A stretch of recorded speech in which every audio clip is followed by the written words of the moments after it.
Chapitre 60. La puissance de la parole de Marie. La splendide matinée invite vraiment à la promenade. On quitte les lits et les maisons, et les habitants de la maison du Zélote, comme autant d'abeilles au premier soleil, se lèvent en vitesse et sortent respirer l'air pur dans le verger de Lazare qui entoure le petit logis hospitalier. Les ont vite rejoints ceux qui sont logés chez Lazare, à savoir Philippe, Barthélemy, Matthieu, Thomas, André et Jacques de Zébédée. Le soleil pénètre joyeux par toutes les fenêtres et les portes grandes ouvertes, et les pièces, simples et propres, se revêtent d'une teinte dorée qui avive les couleurs des vêtements et fait briller les cheveux et les pupilles. Marie d'Alphée et Salomé sont occupées à servir ces hommes au vigoureux appétit. Marie, de son côté, surveille un serviteur de Lazare qui peigne les cheveux de Margiam avec plus de savoir-faire que son premier barbier. « Pour le moment, ainsi, dit le serviteur. Puis, quand tu auras offert à Dieu tes cheveux d'enfant, je te les raccourcirai bien. La chaleur arrive, et tu seras mieux sans cheveux dans le cou, et ils reprendront de la force. Ils sont secs et cassants, négligés. Tu le vois, Marie? Ils ont besoin de soins. Maintenant, j'y mets de l'huile pour les tenir en place. Tu sens, mon enfant, quelle bonne odeur? C'est l'huile qui sert à Marthe, amandes, palmes et moelle, avec les essences les plus fines et les plus rares. Cela fait très bien. Ma maîtresse m'a dit de conserver ce petit vase pour l'enfant. Oh, voilà. Maintenant, tu sembles le fils du roi. Et le serviteur, qui est peut-être le barbier de la maison de Lazare, donne une tape à la joue de Margiam, salue Marie et s'en va satisfait. « Viens que je t'habille, dit Marie à l'enfant, qui pour l'instant n'a qu'une petite tunique à manches courtes. Je crois que c'est la chemise ou ce qui en ce temps-là en tenait lieu. À cause de la finesse du lin, je comprends qu'elle faisait partie du trousseau de Lazare, enfant. Marie enlève le linge de bain où Margiam était enveloppée et lui passe le sous-vêtement froncé au cou et aux poignets et le vêtement de dessus rouge, de laine, au large décolleté et aux larges manches. Le lin brillant ressort très blanc au cou et aux manches de l'étoffe rouge et mate. La main de Marie a pourvu, pendant la nuit, à mettre aux mesures la longueur du vêtement et des manches, et maintenant tout va bien, surtout quand Marie lui ceint la taille avec la soyeuse bande de la ceinture qui se termine avec un pompon de laine blanche et rouge. L'enfant ne semble plus le pauvre petit qu'il était il y a quelques jours. « Maintenant, va jouer, sans te salir, pendant que je me prépare, » dit Marie en le caressant. Et il sort, en sautant, content, pour chercher ses grands amis. Le premier qui le voit, c'est Thomas. « Mais comme tu es beau, comme pour les noces, tu m'éclipses, » dit le toujours jovial Thomas, grassouillé, tranquille. Et il le prend par la main en disant « Viens, nous allons chez les femmes, elles te cherchent pour te donner la béquée. » Ils entrent dans la cuisine et Thomas fait sursauter les deux maris penchés sur les fourneaux en criant de sa grosse voix « Voici un jeune homme qui vous demande » et, en riant, il présente l'enfant qui s'était caché derrière sa robuste personne. « Oh, chérie, mais viens que je t'embrasse. Regarde Salomé comme il est bien, » s'exclame Marie d'Alphée. « C'est vrai, maintenant il n'a plus qu'à devenir plus robuste, mais moi j'y penserai. Viens que je t'embrasse moi aussi, » répond Salomé. « Mais Jésus le confie au berger, » objecte Thomas. « Jamais de la vie, en cela mon Jésus se trompe. Que voulez-vous et que savez-vous faire, vous les hommes? Vous disputez, car soit dit en passant, vous êtes plutôt querelleurs, comme les chevreaux qui s'aiment, mais qui se donnent des coups de corne. Manger, parler, avoir 1000 besoins, et prétendre que le maître ne pense qu'à vous, autrement vous boudez. Les enfants ont besoin des mères, n'est-ce pas? Comment t'appelles-tu? Margiam. Ah bon? Mais ma Marie bénie pouvait te donner un nom plus facile. C'est presque le sien, s'exclame Salomé. Oui, mais le sien est plus simple. Il n'y a pas ces 3 consonnes au milieu. 3, cela fait trop. L'Iscariote est entré et dit « Elle a pris le nom exact pour ce qu'il veut dire, conforme à l'ancienne langue. » C'est bien, mais c'est difficile, et moi j'en enlève une et je dis Marziam. C'est plus facile, et cela n'amènera pas la fin du monde, n'est-ce pas, Simon? Pierre, qui passe devant la fenêtre et qui parle avec Jean d'Andorre, s'avance et dit « Que veux-tu » ? Je disais que l'enfant, moi je l'appelle Marziam, c'est plus facile. Tu as raison, femme. Si la mère me le permet, je l'appelle ainsi, moi aussi. Mais comme tu es bien, et moi aussi, et regardez. En effet, il est bien brossé, les joues rasées, les cheveux et la barbe bien peignés, pommadés, le vêtement sans faux plis, des sandales qui semblent neuves tant elles sont propres et astiquées avec je ne sais quoi. Les femmes l'admirent et lui rit, content. L'enfant a fini son repas et sort pour aller trouver son grand ami qu'il appelle toujours Père.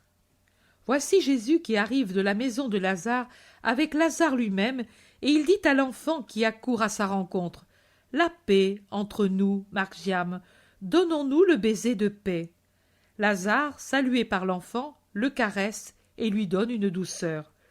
Tous se réunissent autour de Jésus, et aussi Marie, habillée d'un vêtement de laine de couleur turquoise sur lequel est drapé un manteau plus foncé, vient en souriant vers son fils. « Alors, nous pouvons aller, dit Jésus. Toi, Pierre, avec la mère et l'enfant, si tu tiens à faire l'achat, même maintenant que Lazare y a pourvu. Mais certainement, et puis je pourrais dire que pour une fois j'ai pu accompagner ta mère. Grand honneur. Et alors, vas-y. Toi, Simon, tu vas m'accompagner chez tes amis les lépreux. Simon le Zélote répond « Vraiment, maître, alors si tu le permets, je cours devant, les rassembler. Tu me rejoindras. Tu sais bien où ils se trouvent. » C'est bien, vas-y, que les autres fassent ce qui leur plaît. Vous êtes tous libres jusqu'à mercredi matin. À l'heure de tierce, tout le monde à la porte dorée. « Moi je viens avec toi, maître, » dit Jean. « Moi aussi, » dit son frère Jacques. « Et nous aussi, disent les deux cousins. « Moi aussi je viens, dit Matthieu, et avec lui André. Et moi je voudrais bien venir, moi aussi, mais si je vais faire l'achat, je ne puis venir, dit Pierre pris entre deux désirs. Oui, cela peut s'arranger. D'abord, on va vers les lépreux. Pendant ce temps-là, ma mère et l'enfant vont dans une maison amie d'Ophèle. Après cela, nous la rejoignons, et tu vas avec elle pendant que moi et les autres, nous allons chez Jeanne. Nous nous retrouverons à Gethsémani pour le repas, et vers le crépuscule, nous reviendrons ici. « Moi, si tu le permets, je vais trouver quelques amis, » dit Judas Iscariote. « Mais je l'ai dit, faites ce que vous voulez. » Thomas dit « Alors, moi j'irai chez des parents. Peut-être mon père est-il déjà venu. Dans ce cas, je te l'amène. » Nous deux, qu'en dis-tu, Philippe? On pourrait aller chez Samuel. D'accord, répond Philippe à Barthélemy. Et toi, Jean, demande Jésus à l'homme d'Andorre, préfères-tu rester ici pour ranger tes livres ou venir avec moi? Vraiment, je préférerais venir avec toi. Les livres me plaisent déjà moins. Je préfère te lire, toi, livre vivant. Alors viens. Adieu, Lazare. Ah, mais je viens moi aussi. Mes jambes vont un peu mieux, et après les lépreux, je te laisserai pour aller à Gethsémani t'attendre. Allons. Paix à vous, femmes. Vous, femmes. Vous, femmes. Jusqu'aux environs de Jérusalem, ils sont tous ensemble. Puis ils se séparent. L'Iscariote s'en va seul de son côté, et il entre dans la ville probablement par la porte qui se trouve vers la tour Antonia. Thomas, Philippe et Nathanaël font encore quelques dizaines de mètres avec Jésus et leurs compagnons et entrent ensuite dans la ville, dans le faubourg d'Ophèle, en même temps que Marie et l'enfant.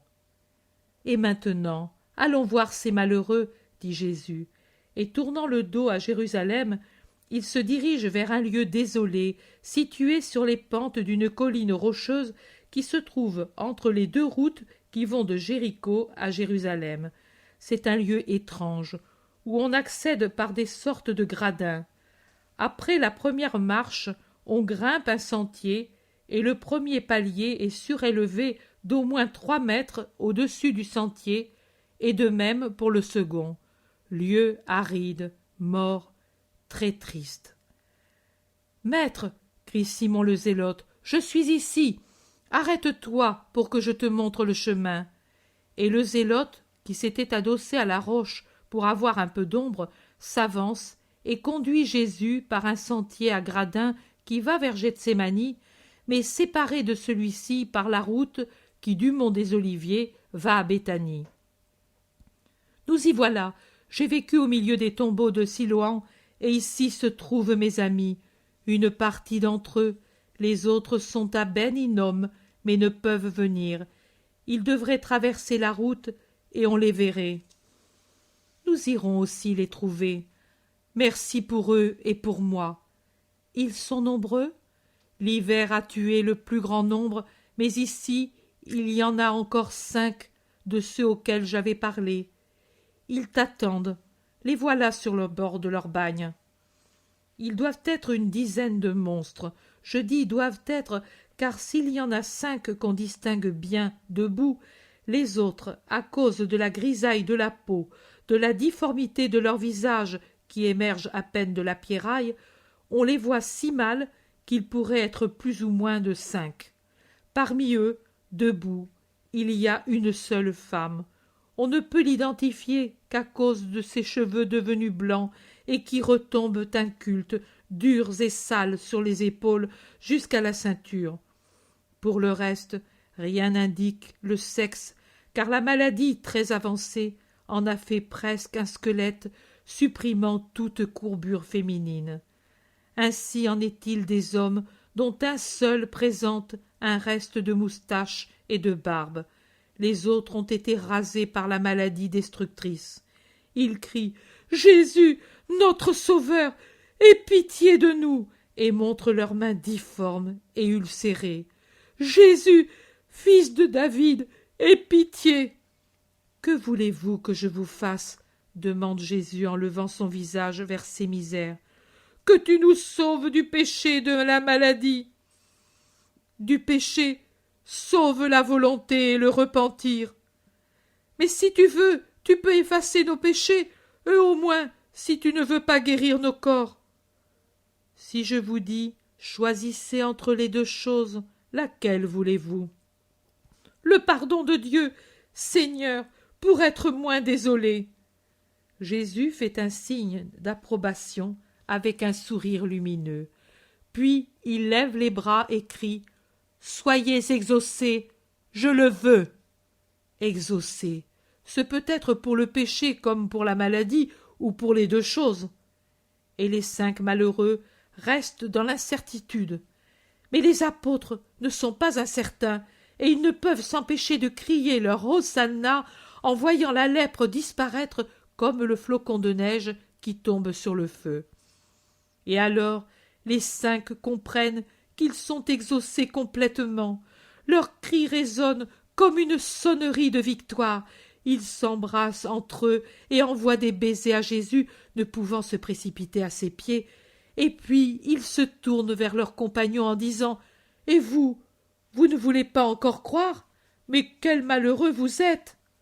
Soyez bons, vos pauvres frères ont besoin de réfléchir. Ne leur dites rien. La foi ne s'impose pas, on la prêche par la paix, la douceur, la patience, la constance. C'est ce que vous ferez après votre purification, comme Simon l'a fait pour vous. Du reste, le miracle est déjà lui-même une prédication. Vous qui êtes guéris, allez au plus tôt trouver le prêtre. Vous les malades, attendez-nous ce soir. Nous vous apporterons des vivres. La paix soit avec vous. Jésus descend de nouveau sur la route, accompagné par les bénédictions de tous. Et maintenant, allons à Ben Hinnom, dit Jésus. Lazare dit, Maître, je voudrais venir, mais je me rends compte que je ne le puis. Je vais à Gethsémani. Vas-y, va, Lazare, la paix soit avec toi. » Pendant que Lazare s'éloigne lentement, Jean l'apôtre dit: « Maître, je l'accompagne, il est fatigué et le chemin n'est pas très bon. Ensuite, je te rejoins à Ben Hinnom. » « Bien, vas-y. » Allons. Il passe le Cédron, côtoie le côté sud du mont Tophet et entre dans la petite vallée, toute remplie de tombeaux et d'ordures, sans un arbre, sans rien sur ce côté méridional qui fasse écran au soleil. Il darde ses rayons et enflamme la pierraille de ces nouvelles terrasses d'enfer à la base desquelles fument des feux pestilentiels qui augmentent la chaleur. À l'intérieur de ces tombeaux, pareils à des fours crématoires, il y a des pauvres corps qui se consument. Siloam doit être terrible en hiver, humide comme il est, et tourné presque vers le nord, mais il doit être affreux en été. Simon le Zélote pousse un cri d'appel, et d'abord 3, puis 2, puis 1, et un autre encore, viennent comme ils peuvent jusqu'à la limite qui leur est imposée. Ici, il y a 2 femmes, et l'une tient par la main une horreur d'enfant dont la lèpre a atteint particulièrement le visage. Il est déjà aveugle. Il y a un homme de noble allure malgré sa misérable condition. Il prend la parole au nom de tous. Que soit béni le Messie du Seigneur qui est descendu dans notre géhenne pour en tirer ceux qui espèrent en lui. Sauve-nous, Seigneur, que nous ne périssions pas. Sauve-nous, Sauveur, roi de la souche de David, roi d'Israël, aie pitié de tes sujets. Ô bourgeon de la tige de Jessé, dont il est dit que quand tu viendras, il n'y aura plus de mal. Étends ta main pour recueillir ces restes de ton peuple. Fais disparaître de nous cette mort, essuie nos larmes, puisque c'est ce qu'on a dit de toi. Appelle-nous, Seigneur, à tes excellents pâturages, à tes douces eaux, car nous sommes assoiffés. Emmène-nous sur les collines éternelles, où il n'y a plus de faute, ni de souffrance. Aie pitié, Seigneur. Qui es-tu? Jean du Temple, contaminé peut-être par un lépreux, depuis peu, et tu le vois, la maladie est sur moi. Mais eux, il y en a qui attendent la mort depuis des années, et cette petite est ici depuis le temps où elle ne savait pas encore marcher. Elle ne connaît pas la création de Dieu. Tout ce qu'elle connaît, ou dont elle se souvient des merveilles de Dieu, ce sont ces tombeaux, ce soleil impitoyable et les étoiles de la nuit. Pitié pour les coupables et pour les innocents, Seigneur, notre Sauveur. Ils se sont tous agenouillés en tendant les mains. Jésus pleure sur tant de misère, et puis il ouvre les bras en criant: « Père, je le veux, le salut, la vie, la vue et la santé pour eux. » Il reste les bras ouverts dans une prière intense de tout son esprit. Il semble s'affiner et s'élever en priant, flamme d'amour, blanche et puissante dans la puissante lumière dorée du soleil. « Maman, je vois !» C'est le premier cri auquel répond le cri de la mère qui presse contre son cœur l'enfant guéri, et puis le cri des autres et celui des apôtres. Le miracle est accompli. Toi, Jean, qui es prêtre, tu conduiras tes compagnons pour le rite. La paix soit avec vous. À vous aussi, nous apporterons des vivres dans la soirée. Il bénit et se dispose à s'éloigner. Mais Jean le lépreux crie: « Je veux venir sur tes pas. Dis-moi ce que je dois faire, où je dois aller pour parler de toi. » Sur cette terre désolée et nue qui a besoin de se convertir au Seigneur, que la cité de Jérusalem soit ton champ d'action. Adieu, adieu, adieu. Et maintenant, allons trouver la mère, dit-il ensuite aux apôtres. Mais où est-elle? Demandent plusieurs. Dans une maison que Jean connaît, dans la maison de la jeune fille guérie l'an dernier. Ils entrent dans la ville, parcourent une bonne partie du faubourg populeux d'Ophel jusqu'à une petite maison blanche.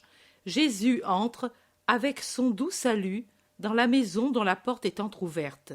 Il en sort la douce voix de Marie et la voix argentine d'Analia et celle plus rude de sa mère. La jeune fille se prosterne en adorant. La mère s'agenouille. Marie se lève. Elle voudrait retenir le maître avec sa mère, mais Jésus, en promettant de revenir un autre jour, les bénit et prend congé. Pierre s'en va heureux avec Marie. Ils tiennent tous les deux l'enfant par la main et ressemblent à une famille heureuse. Beaucoup de gens se retournent pour les regarder. Jésus observe leur démarche avec un sourire. Le zélote s'exclame « Simon est heureux !» Jacques de Zébédée demande « Pourquoi souris-tu, maître ?» « Parce que je vois dans ce groupe une grande promesse. »« Quelle promesse, frère? Que vois-tu » demande le Thaddée. « Voici ce que je vois. Je pourrai m'en aller tranquille quand ce sera l'heure. Je ne dois pas craindre pour mon Église. Alors, elle sera petite et chétive comme Margiam, mais il y aura ma mère pour la tenir comme cela par la main et lui servir de mère. Et il y aura Pierre pour lui servir de père. Dans sa main honnête et calleuse, je puis, sans me préoccuper, mettre la main de mon Église naissante. Pierre lui donnera la force de sa protection, ma mère la force de son amour, et l'Église grandira, comme Margiam. C'est vraiment l'enfant symbole. Que Dieu bénisse ma mère, mon Pierre et leur enfant, notre enfant. Allons maintenant chez Jeanne. Et de nouveau, nous sommes, au soir, dans la petite maison de Béthanie.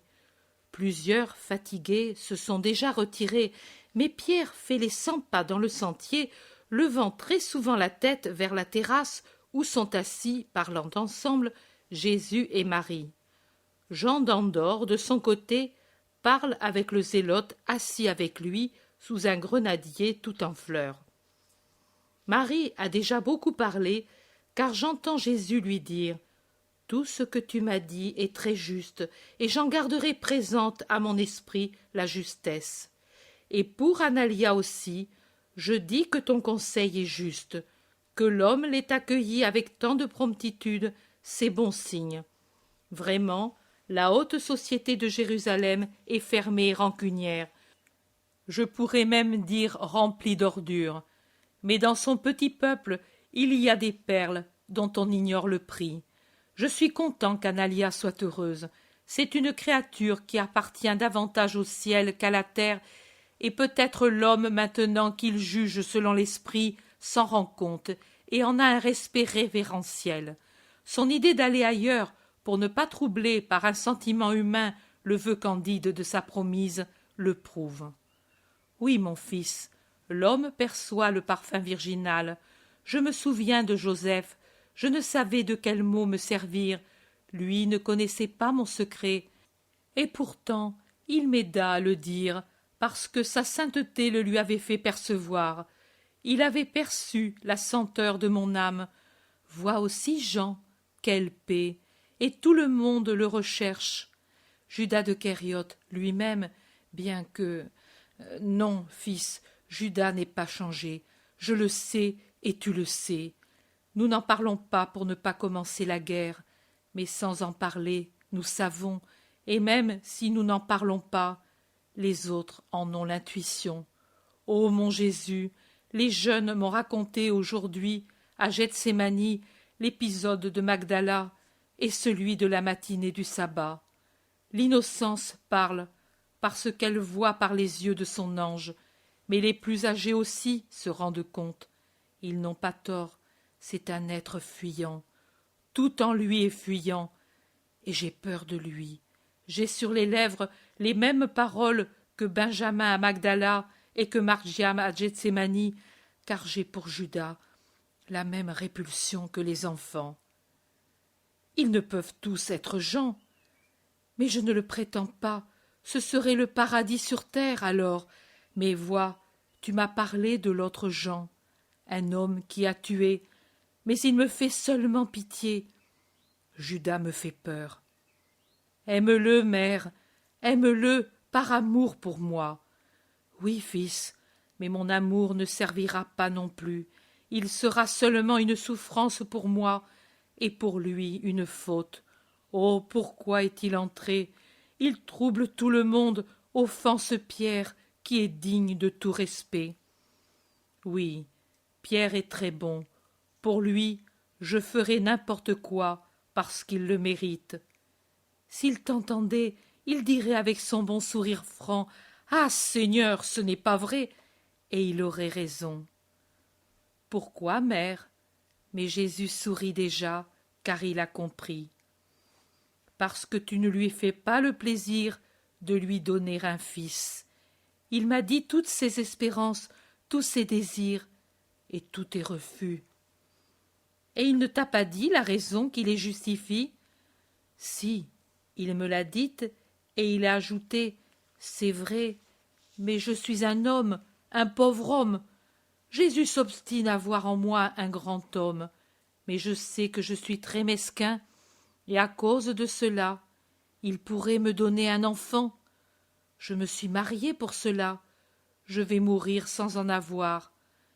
Pierre me montrait l'enfant qui, heureux du beau vêtement que Pierre lui avait acheté, l'avait embrassé en disant: Père aimé.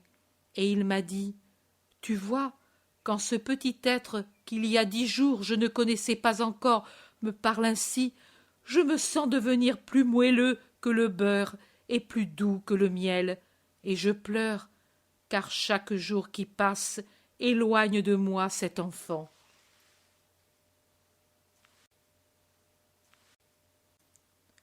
Marie se tait, observant Jésus, étudiant sa physionomie, attendant une parole. Mais Jésus a mis son coude sur son genou, sa tête appuyée sur sa main, et il regarde l'étendue verte du verger. Marie lui prend la main et la caresse et dit: Simon a ce grand désir. Pendant que j'allais avec lui, il n'a pas arrêté de m'en parler, et avec des raisons si justes que je n'ai rien pu dire pour le faire taire. C'étaient les mêmes raisons que nous pensons, nous toutes, femmes et mères. L'enfant n'est pas robuste. S'il avait été comme toi, oh, alors, il aurait pu aller sans peur à la rencontre de la vie de disciple, mais comme il est chétif, très intelligent, très bon, mais rien de plus. Quand un tourtereau est délicat, il ne peut prendre son vol tout de suite, comme font ceux qui sont forts. Les bergers sont bons, mais ce sont toujours des hommes. Les enfants ont besoin des femmes. Pourquoi ne le laisses-tu pas, Simon? Tant que tu lui refuses un enfant vraiment né de lui, je comprends le motif. Un petit, pour nous, c'est comme une ancre, et Simon, destiné à un si grand rôle, ne peut avoir d'encre qui le retienne. Mais pourtant, tu dois convenir que lui doit être le père de tous les enfants que tu lui laisseras. Comment peut-il être père s'il n'a pas été à l'école d'un petit? Un père doit être doux. Simon est bon, mais pas doux. C'est un impulsif et un intransigeant. Il n'y a qu'un enfant qui puisse lui enseigner l'art subtil de la compassion pour les faibles. Considère le sort de Simon. C'est bien ton successeur. Oh, je dois pourtant la dire, cette atroce parole. Mais pour toute la souffrance qu'il m'en coûte pour la dire, écoute-moi. Jamais je ne te conseillerai une chose qui ne serait pas bonne. Margiam, tu veux en faire un parfait disciple. Mais c'est encore un enfant. Toi, tu t'en iras avant que lui ne soit homme. À qui alors le donner, plutôt qu'à Simon, pour compléter sa formation? Enfin, le pauvre Simon, tu sais quelle tribulation il a subie, même à cause de toi, de la part de sa belle-mère, et pourtant il n'a pas repris la plus petite parcelle de son passé, de sa liberté, depuis 1 an, pour que le laisse en paix sa belle-mère, que même toi n'as pu changer. et sa pauvre créature d'épouse, oh, elle a un tel désir d'aimer et d'être aimée. La mère, oh, le mari, un cher autoritaire, jamais une affection qui lui soit donnée sans trop exiger. Pauvre femme, laisse-lui l'enfant. Écoute, fils, pour le moment, nous l'emmenons avec nous. Je viendrai moi aussi en Judée. Tu m'y conduiras avec toi chez une de mes compagnes du temple, et presque une parente, parce qu'elle descend de David. Elle réside à Bethsur. Je la reverrai volontiers si elle vit encore. Ensuite, au retour en Galilée, nous le donnerons à Porpora. Quand nous serons dans les environs de Bethsaïda, Pierre le prendra. Quand nous viendrons ici au loin, l'enfant restera avec elle. Ah, mais tu souris maintenant. Alors, tu vas faire plaisir à ta maman. Merci, mon Jésus. Oui, qu'il en soit fait comme tu veux. Jésus se lève et appelle à haute voix. Simon de Jonas, viens ici. Pierre sursaute et monte en vitesse l'escalier. Que veux-tu, maître? Viens ici, usurpateur et corrupteur. Moi? Pourquoi? Qu'ai-je fait, Seigneur? Tu as corrompu ma mère. C'est pour cela que tu voulais être seul? Qu'est-ce que je dois te faire? Mais Jésus sourit, et Pierre se rassure. Oh, dit-il, tu m'as réellement fait peur, mais maintenant tu ris. Que veux-tu de moi, maître? Ma vie? Je n'ai plus qu'elle, puisque tu m'as tout pris. Mais si tu la veux, je te la donne. Je ne veux pas t'enlever, mais te donner. Cependant, n'abuse pas de ta victoire et ne donne pas le secret à d'autres. Homme rempli de fourberie, qui triomphe du maître avec l'arme de la parole maternelle. Tu auras l'enfant, mais Jésus ne peut plus parler, car Pierre, qui était à genoux, se redresse vivement et baise Jésus avec une telle impétuosité qui lui coupe la parole. Remercie-la, elle, pas moi, mais cependant rappelle-toi que cela doit t'aider et ne pas être pour toi un obstacle. Pierre ému. Seigneur, tu n'auras pas à regretter ton don. Ô Marie, que tu sois toujours bénie, sainte et bonne. Et Pierre, qui est retombé à genoux, pleure réellement en baisant la main de Marie. La main de Marie.